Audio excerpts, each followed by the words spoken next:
Welcome back to the video series where we're turning one of my favorite cars that I own into the ultimate version of itself. S chassis are some of the most fun cars to drive because of how balanced they are, but a lot of people put heavy engines in these things, which ruins the point of these cars in the first place. About a year ago, I set out to find the ultimate engine swap to make sure that the 240SX still felt like it was originally supposed to from when it was created. After multiple engines in the car and countless hours of research to find out what's the best modernized motor to put in this car, I came across a company called GemSport who does EcoBoost swaps in multiple chassis. So I am swapping a 2.3 liter Ford EcoBoost motor from a Mustang into the 240SX. This motor holds the same or similar balance as an SR20 while allowing you to have modernized tech like direct injection, drive-by-wire, more modernized ECU options, super modular transmission options, all while balancing the car very similarly to how the SR20 did, but with more capable and more reliable power right out of the box. This process has been a year in the making, so hop back in with me to put this EcoBoost in and make it the most un-error correct but reliable, viable, and modernized swaps you can do to this chassis.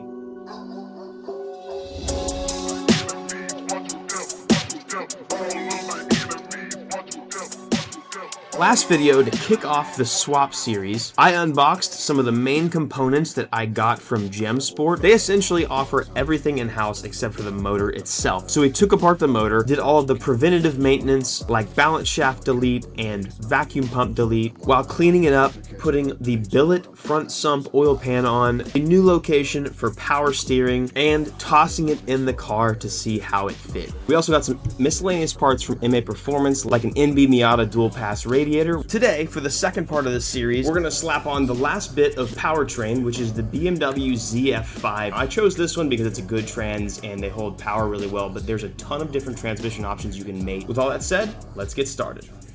Black tie detailing degreaser versus 20 years of oil and dirt and grime. Let's see.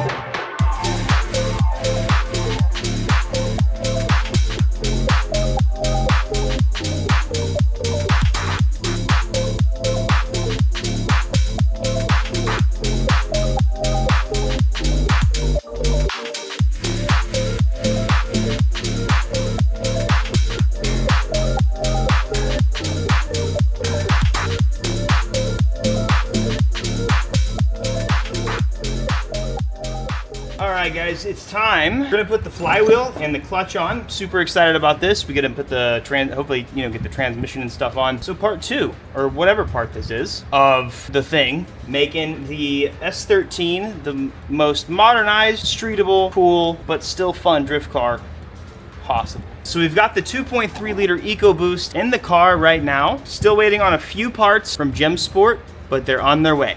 I'm getting the wiring harness made for the Link ECU right now. The gas pedal is going to be drive-by-wire, which is really cool. I mean, we're seriously putting the most modernized tech between that and direct injection into the S13, and it's going to make it a completely different car, but it's going to keep the same drivability, pep, and excitingness that the SR20 has to offer, just with a bit more reliability, a lot cheaper parts, and again, modular. So what's cool is we're gonna be using a ZF5 BMW transmission with this, which I really like the gearing of. 5-speed, but it's stout. You rarely hear about people breaking ZF5s on mid to low horsepower. So we've got the adapter flywheel. GemSport makes this in-house based on whatever transmission you decide to get. Also, if you guys have ever noticed, I have the brightest phone case in the world.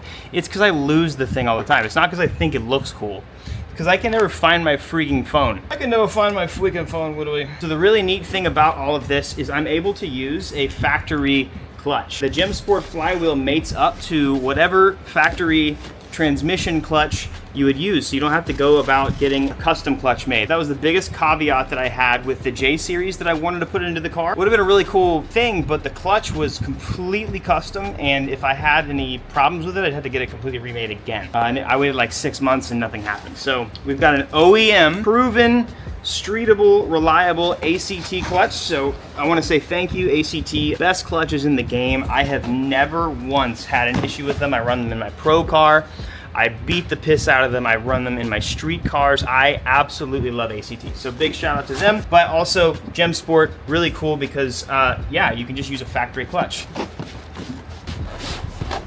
So it'll be just like replacing a clutch in an E46 or an E36 with a ZF. But here we go. We've got the throwout bearing. We've got the actual 6-puck sprung clutch as well. If you guys are ever wondering like what the best clutch is to run on a street car, get a 6-puck sprung clutch. ACTs in particular, versus a lot of other brands, these feel like an OEM style clutch. You don't feel like you have a race clutch, but these are good for a lot of torque, decent amount of horsepower.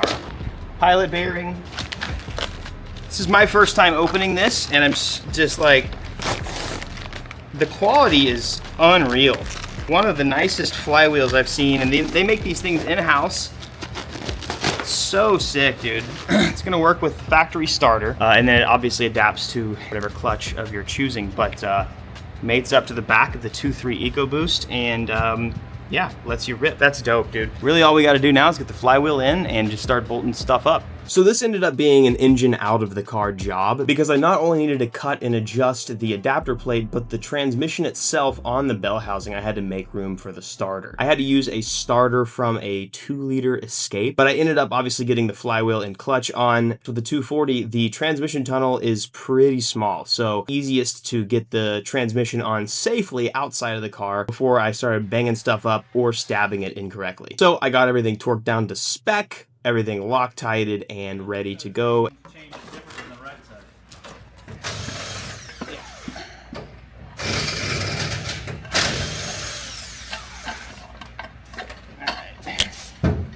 Looky there, dude. Like a glove. Dude, holy shit. It's on. Let's go. Great job, Daddy. Thank you, sweetheart. That was incredibly satisfying. Now that this is together, we can finally put the thing in the car. Oh, boys. We friggin' did it. I think this is the first time I've vlogged this part of the process, but I'm super stoked that the ZF is now on. Had to do a couple adjustments that I didn't film. So the starter that I got is, you have to use one from a 2-liter EcoBoost. So it's like a 13 to 17, particularly that exact model. And then you've got to, my calculations were a little bit off here, but I did have to cut into the, had to cut into the bell housing. And then on the adapter plate side, I had to shave off a touch, which you can barely even tell on camera. If I wouldn't have told you, you wouldn't have freaking known. Dustin's working on the pro car. Well, what do you know what? Why don't you give me your thoughts, big guy? Give me your feedback on how it's been while I'm driving it. I would say probably pretty terrible. I don't know what a car feels like when it has no suspension travel, but it's what you had. So all things considered, I'm a little impressed that I was able to. I mean, you only had 3/8 of an inch of wheel up travel in the wheel. So which is nothing. The car was hitting bump stops the whole time, so I'm pretty stoked that, you know, it's been a smoke show so far. But the car's been pretty hard to drive, and you know, so I had him come over. He's setting up bump steer on the car, especially since I'm wanting to actually use this car to compete. It's not been very competitive. It's been good, and I've been able to drive it, especially with the right tire. Like, it's still really fast, but there's just been a lot of things that have been not correct. So like he said, I've been hitting the bump stops constantly, so I've had no suspension travel. And I think we're at the moment right now to where maybe the shop that had the car initially, where it got tuned, they put the wrong arms on both sides of the suspension, so one wheel was doing something different than the other. So that's, anyways, minor details that definitely don't matter. But anyways, Dustin's getting it taken care of. You're doing so good, dude. I'm proud of you. You said they're different? Yeah, that's okay. I mean, that's good that they're different. Well, it gives us an answer. That's crazy. So I've really had two different sides of the car doing two completely different things. And the other car doing something. The other side doing something. Hey man, I'm not gonna try and toot my own horn here, but I'm kind of impressed. But now the car will be good. Hopefully. Anyways, let's move back to the Esterine. I'll make sure everything's tightened up, but I'm gonna put the friggin' thing into the friggin' thing, dude. If you guys remember, I had a Barra in the car at one point, so I had to do these subframe spacers. So I took those out, but now these bolts that came with it are too long, so I'm gonna have to figure something out. So it is whatever. I'm gonna tighten some stuff up, and hopefully, cross my fingers, knock on wood somewhere, this will be the last time I have to yank the motor out. It's really not been a painful process by any means. It's been great. It's fit into the car really well. Now we're gonna see how well it wants to go into this, you know, space with trans.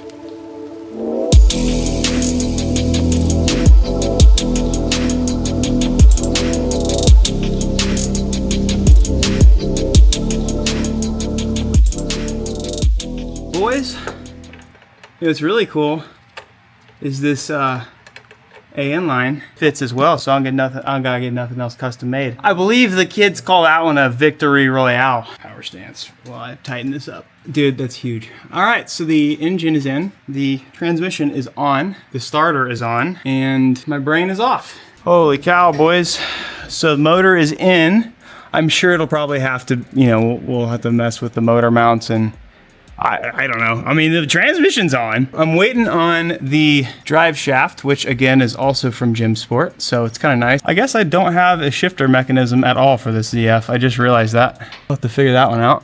But I mean, dude, we're close, man. I don't really have any room on the top of here, and I'm gonna be honest, I don't actually know if I'm gonna be able to shift like that. But this is exciting. So motor mounts in.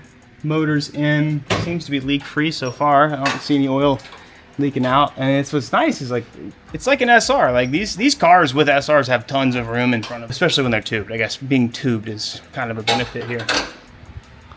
This is big news. This is big news. Progress is moving fast, but I want to be very clear with you guys. These videos were weeks, if not, you know, a month apart or so. Each of these videos took maybe a couple weeks to make because I was either waiting on parts, get to a point where I needed to order something, OEM part. At the very end, when everything's said and done, I will go through very, very comprehensively and tell you guys everything that is to know. For the remainder of the footage of this video, or this part 2, I started messing with the AccuSum, because basically at this point, the only things that are left, aside from the parts I'm waiting for from Gym Sport, then the link ECU and the harness, is either fabrication or plumbing. Now, because I've gotten pretty handy, I do all this stuff myself. I did all this stuff myself, actually. I've tried my hand at TIG welding. I was okay at it, but it's one of those things, I don't care. I'd rather delegate and let the professional do it, support the local guy, because I got too much to do. But I started setting up the AccuSump and realized I needed a bunch of parts, a bunch of fittings. I will go through pretty comprehensively on how that's set up. So also, I want to touch on, like, obviously so far it has been about the engine swap with the 2.3, but let's not forget the main part of this was also to make it a modernized, comfortable car. So we've got some interior, I got some custom seats made, and I got full interior for the car for next video, along with more motor swap, engine swap progress. But the whole process is just going to be so cool. Full interior coming back, a really good heart and good power plant in the car. But then we have paint. I didn't go over much of the Origin body kit, which I'll go over later, but I imported from Japan an Origin body kit. We had the spray source come in town, hopefully in just a few more episodes, but there's a lot, dude. We put over 150 hours worth of body work and paint prep into it. And then I blocked, sanded, painted myself after we did the high fill and stuff like that. So I hope you guys are enjoying it, because this is genuinely, like, this is my passion. And I figured out through, you know, the year and a half or so that I took off of filming without the pressure or, you know, just like the in my mind needing to film. I have gone through and I've realized I love doing the little things, oddities or perfections in cars that would usually be bypassed in a quick build or a quick turnaround. I'm stoked. Plumbing is next, power steering, oiling, ECU, harness, drive shaft, and she is going to be ripping on fabrication. Still trying to get that scheduled. My watch says I need to do it soon. Pray for me. I think I have some guys that may be able to commit, but you know, it's just one of those things that people are dodgy. So that's going to conclude episode 2. It's already going by, so like me watching and editing all this progress is crazy to me because it's going by so quickly. Most of this whole build was patience. It's one of those things that if I were doing full-time content creation with this whole process, I would have been making videos like as I got parts. Me doing a full series like this is not me to cater to you, but it's to cater to me. So it keeps me excited, it keeps me on point, and it keeps me from getting burned out because I'm able to do things without the satisfaction of views or whatever. Like, I've already done it. So it's like, you know, if people like it on YouTube, people like it in person, or they don't, it doesn't matter because I've already done it. I put my time, effort, passion into it without seeing any of the YouTube or social media side. So aside from some of the reels I've made, because some of them are just millions of views, which is great. I wish I got paid off of Instagram. That'd be great. But if you guys don't follow me, follow my Instagram. I give tons of updates there. And also, this video should be going out before GTR Fest. If you guys are in the Dallas, or honestly, if you're in the USA, and you got some flight points or you just want to travel a little bit, GTR Fest is going to be insane. We're going to be there with 5.3 and black tie detailing, so we'll have merch and liquid car care for sale at the booth. We'll have my R33 and I'll have probably not the S13. I don't think it's going to be, I don't know if it's going to be ready enough to do like ride-alongs yet, but I'll have the Pro car, I'll have the 370Z there, and it's gonna be rad. So I'm super excited. I hope you guys are stoked about this project. If not, I'm stoked about it, and it's friggin' the coolest thing ever. So SR Killer Part 2 is done, you know, and I guess to segue into my daily advice, because I'm always gonna do that no matter what, I'd like to start relating it to more important meanings behind things, like the spiritual, biblical significance behind all this, because I've learned some very important lessons. But honestly, simply enough, patience is the key. I have had to learn, I've been forced into a season of waiting and season of patience, and it's really tough. Patience is the hardest thing to learn, because you can't sit down and speed it up. You can't sit down and study for it. You have to actually live through it, and living through it means you are not getting the satisfaction you're wanting, but that quite literally is the exercise that we're having. So, you know, one thing that's helped me, and honestly that I say it to myself, among many other things, God works out all things for the good of those who love him. I have to believe that. And dude, I'm gonna be honest, dude, I struggle with that idea some days. Like, as a Christian, I want you to know, like, whether you guys believe in the one true triune God or not, even I, who's a Christian, like, I struggle. I'm like, God, what are you doing to me? Why these struggles? Why these trials? But it's patience, dude. I have to remind myself that 1, God works all things out for the good of those who love him. 2, I knew you, informed you before you were in the womb. And 3, I have a plan for you that will not be cut off. So those 3, I mean, you got to know those 3 things. And it's like, you'll have hard days where you'll have to remind yourself that, and you'll even doubt that. And I think that's okay to some extent. I doubt it all the time. I'm like, nope, I don't have a purpose anymore. I'm cooked. I'm washed. But you guys keep going.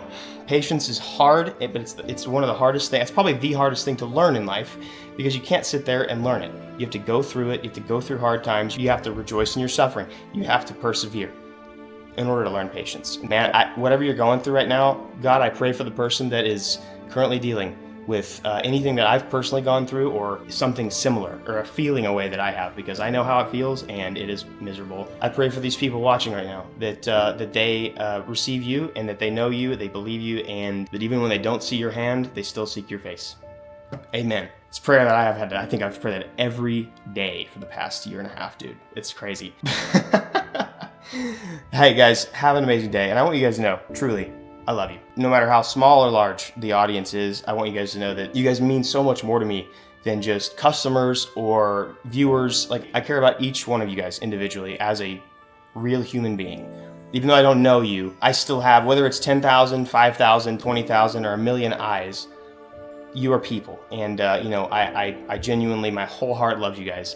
And I'm thankful for your support, yes. And yes, I wish you would go and buy some stuff at Black Tie Detailing, or buy some merch from 5.3 Supply, but it doesn't matter, because my purpose and my goal in life is to make sure that I cater to you guys the right thing. And that's not just cars, because cars are a material possession. They will never satisfy you. They will always let you down. But a relationship with Christ is the most important thing you could ever do. And that is it. Period, point blank. Hopefully you guys can see that I'm a living testament to that someday. But right now it's like, I don't know about this guy. He's kind of struggling. Have an amazing day, and I'll see you guys next video. Make sure you subscribe if you haven't already. Expect 1 video a week cadence from now on. Probably Thursdays. Easy day for me. Right before the weekend, 10 a.m. Central Standard Time. That's it. Unless something happens and I got to re-upload something. But I'll catch you guys later. I'm going to go have some dinner with the family and keep editing and doing my job, doing the thing. Mwah. Love you.